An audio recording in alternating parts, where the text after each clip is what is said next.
What's up, everybody watching my video? So yeah, I'm gonna make this video kind of quick, or try to make it quick.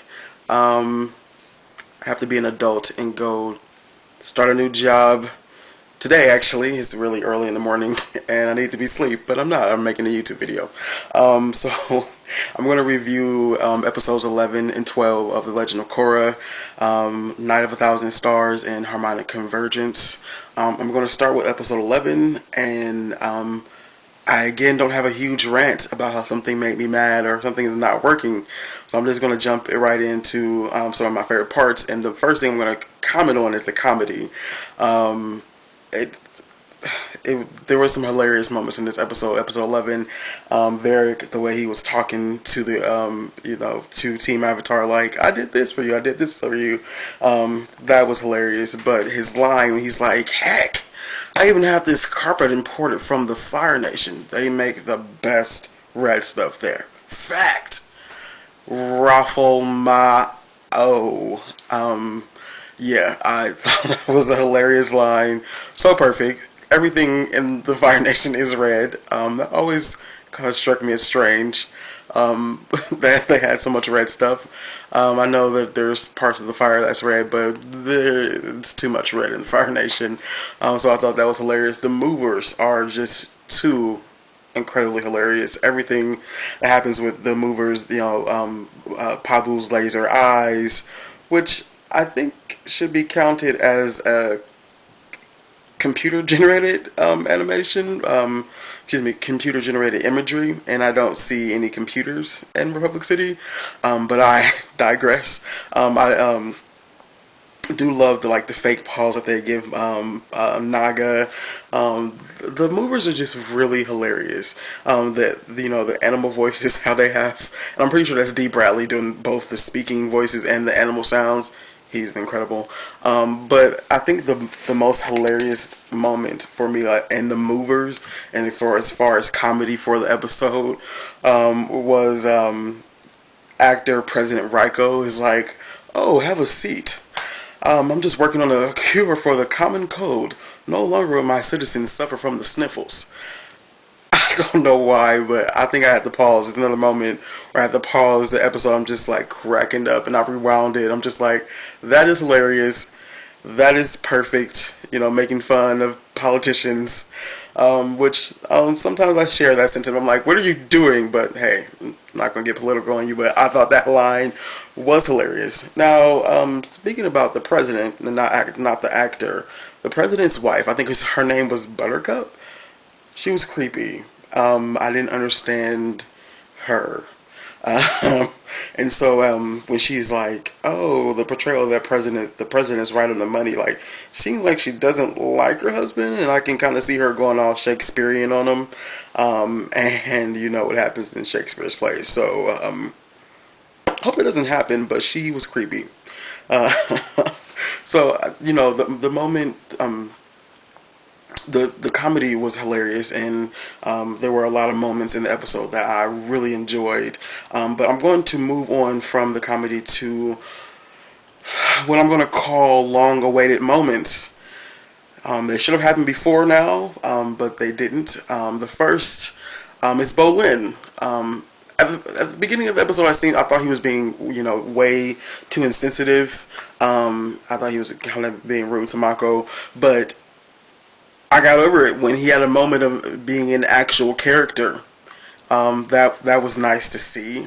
That was nice for us to get. It's frustrating that he's such a great character. His comedy was worked in the first season, but I didn't really see him as stupid in this season, this book.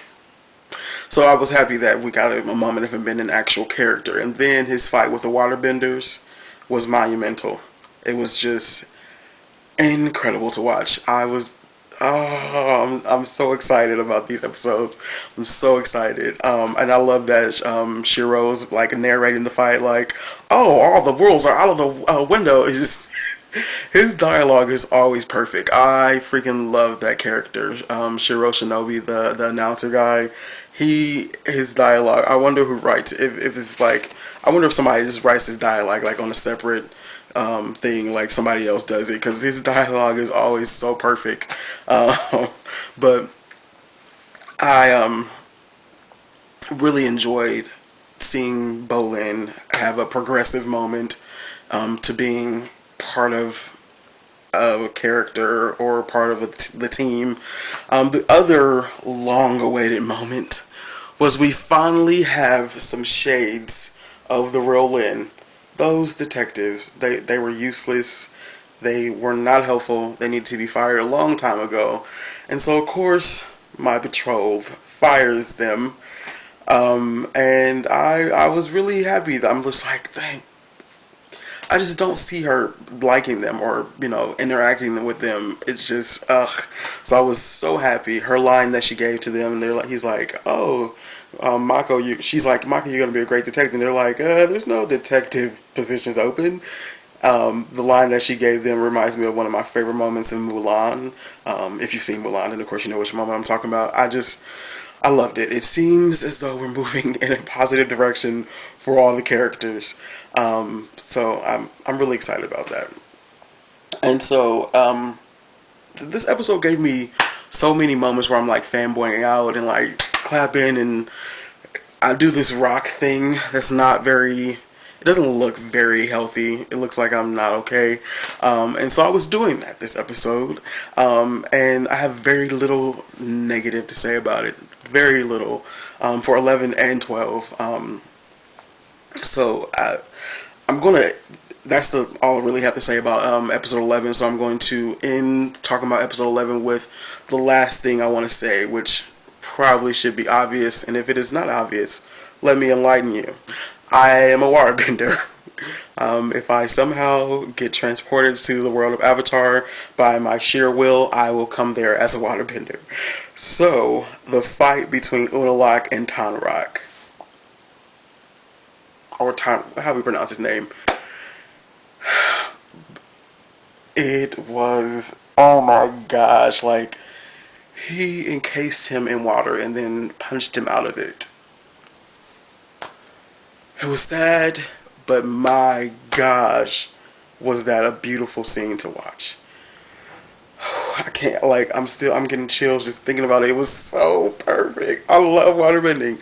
Water is my favorite element. It heals. It's, it's the element to be, okay? I'm sorry, every other element. I love airbending. I love firebending. Definitely love earthbending, but water, just, oh my gosh. Oh my gosh, I love that part. I'm going to stop fanboying right now and move on to episode 11. Excuse me. Move on to episode 12, Harmonic Convergence. In this episode, I don't know, there's not as many funny moments. There is one moment that made me just crack up. Let me just go ahead and start with, I love how Bolin was handling Mako's relationship problems, but I have no other comment about the love triangle. And yes, I've seen the finale, and even with seeing the finale, I still have no comment on the love triangle or Mako. Okay, so yeah,